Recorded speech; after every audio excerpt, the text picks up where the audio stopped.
Naging makahulugan, masaya, at puno ng damdamin ang isinagawang tribute for retirees para kina Ma'am Josefina Balagtas at Ma'am Alicia Gamboa nitong May 15, 2026, araw ng Biyernes, sa Jamara Private Pool Resort, Bagong Sikat, Cabanatuan City. Bilang pagkilala sa kanilang tapat at walang kapantay na paglilingkod sa larangan ng edukasyon.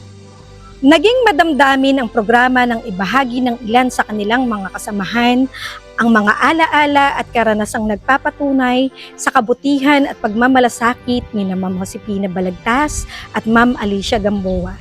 Kinuwento kung paano nila inialay ang kanilang panahon, lakas at puso upang matiyak na ang bawat batang kanilang tinuturuan ay mabibigyan ng maayos at dekalidad na edukasyon. Binigyan diin din na hindi lamang sila naging mahusay na guro, kundi naging huwaran din sa pagiging responsable, mapagmahal at tapat sa kanilang tungkulin. Sinabayan naman ng mga handog na awitin at sayawan ang programa na lalong nagbigay kulay at saya sa pagdiriwang. Nag-alay ng mga espesyal na pagtatanghal ang kanilang mga kasamahan bilang simbolo ng pasasalamat at pagmamahal sa dalawang retiradong guro. Hindi rin napigilan ng ilan ang maging emosyonal habang pinanonood ang mga video presentation at mga larawang sumasalamin sa kanilang mahabang panahon na paglilingkod sa edukasyon. Ang bawat tagpo ay nagsilbing paalala ng kanilang mga sakripisyo, tagumpay at hindi matatawarang kontribusyon sa buhay ng maraming mag-aaral at kapwa guro. Nagkaroon din ng masayang salo-salo kung saan sama-samang nagbahagi ng tawanan, kwentuhan at pagbabalik-tanaw ang lahat ng dumalo sa programa. Naging pagkakataon ito upang higit pang mapagtibay ang samahan at pagkakaibigan ng bawat isa habang ipinararamdam kina Ma'am Josefina Balagtas at Ma'am Alicia Gamboa ang pagmamahal at pasasalamat ng buong pamilya ng Campiño Elementary School.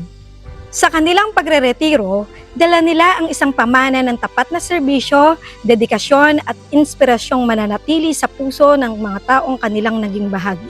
Bagamat nagtatapos man ang kanilang propesyon bilang mga guro, magsisilbi naman itong simula ng panibagong kabanata ng kanilang buhay na puno ng pahinga, saya at pagkakataong makasama ang kanilang pamilya at mga mahal sa buhay. Sa kabuuan, naging matagumpay at makabuluhan ang isinagawang tribute program for retirees bilang pagkilala sa dalawang gurong naglaan ng malaking bahagi ng kanilang buhay sa paglilingkod sa edukasyon. Ang kanilang naiambag na kaalaman, pagmamahal at inspirasyon ay mananatiling bahagi ng kasaysayan ng Campiño Elementary School at magsisilbing gabay sa susunod pang henerasyon ng mga guro at mag-aaral.